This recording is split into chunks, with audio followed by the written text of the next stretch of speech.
It's Minner.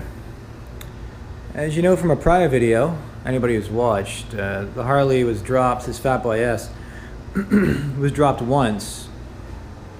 That wasn't fully activated. I walked away while I moved my car, I came back and it was toppled over. That caused a dent in the fork here. Let me pull the light over here. Caused a dent in the fork here. Try to get an angle on that. There you go. You see that dent that I was waiting to fix, and it caused a scuff on the headlight and bent the headlight a little bit, so I realigned it and added some touch-up paint, so I got this really funky looking headlight now. So that was pretty much it from that fall. What else was that fall?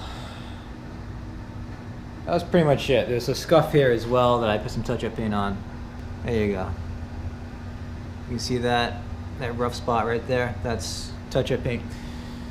So that was that. I was gonna get it fixed, and then my wife, my lovely wife, realized that I was working long hours for an entire week, and I had my first day off in 7 days, day and night. And she was 9 months pregnant and tried to move the bike, and once again the kickstand issue wasn't fully activated. The bike started going down. She tried to catch it and controlled its descent, that's what she was saying, and it sort of gently rolled down with her fighting it. Fortunately she wasn't harmed. I guess her knee was scraped in the process, but nothing terrible. So she's okay. That's the most important thing. But I just thought I'd share with you guys what happens to a Fat Boy when it goes down easily. You know, just topples over. Not a crash, of course. So as you can imagine, it can cause a lot of damage, especially if you want to make it perfect again. So I'm gonna walk around and just kind of look at the different parts that were affected. One part you're not going to see, and the most obvious issue, was basically this rear tail light here. That guy. The stem part right there actually snapped, and so it's dangling by its wire. And so that was, that was the most obvious point of injury. That was repaired. That's the only thing I had the dealership deal with. Another thing that I noticed, and I'm not sure if this is from the fall or not, it could be, see a little chip in the top of the sissy bar there? You see that? Little chip. So it may have scraped something on the way down, or it could be a rock chip from the road. You see that too. That does happen. I didn't see any damage along the side, actually, other than, that light that was replaced. What I did see, and what you can see,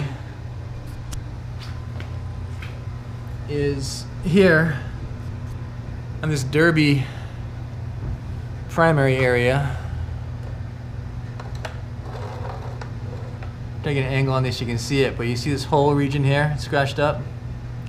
So derby cover, and it's a little more dense under here, and then this part under here. So it needs some paint, basically. And I'm gonna run through the list of the cost the dealership gave me for all this stuff. So that was that. Tank is clean, thankfully. No issues there. Go to the handlebars. I'm sure this touched down, but it doesn't look damaged in any way. And the handlebar's doing okay. The clutch got scraped up.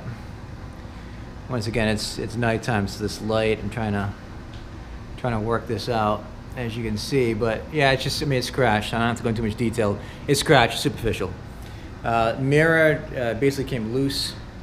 Had to realign it, and the back side of it, once again, angle, you can see the scratch probably, or not. Various locations around the perimeter up here as well. So they recommend replacing the mirror. Maybe it just costs less to replace the mirror than do the powder coating. I don't know. I didn't do it. What else? The light itself. See the headlight assembly? It was pointing down towards the wheel because as it fell over, the top portion up here brushed against the side of the garage that basically folded it down. So that's why I have the back side opened here. so I could realign that, which is very easy. You just loosen a bolt and basically move it where you want to. But we acquired a new scratch on the top of the housing here that's even more significant. A lot of this is paint transfer too, so quite rub most of this off. But you know, the housing's a mess, so another issue. What else we got? I think that's largely it, you know. Not too bad, but the bike's not even a year old, so it has to be brought back to its original luster. I'm just not sure how I'm going to go about doing it.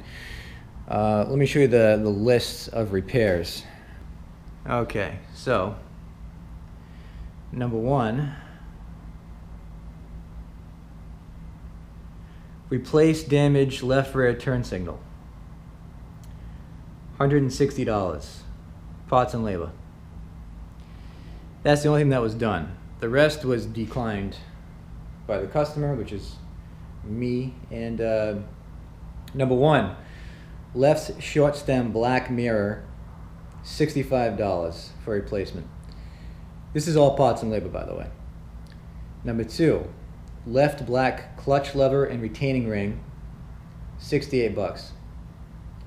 Number three, remove black primary cover and derby cover and send to powder coat, then reinstall. That's $245.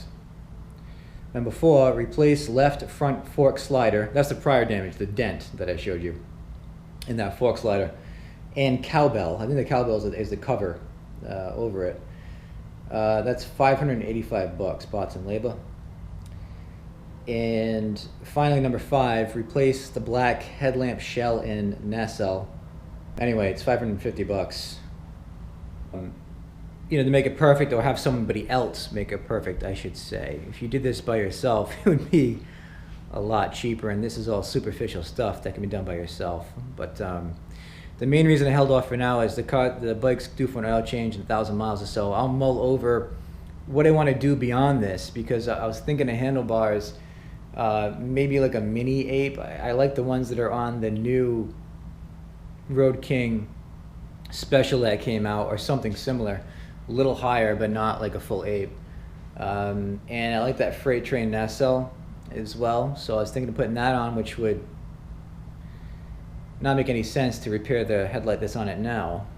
And I was going to put the LED lights on the indicators, and also the main light as well.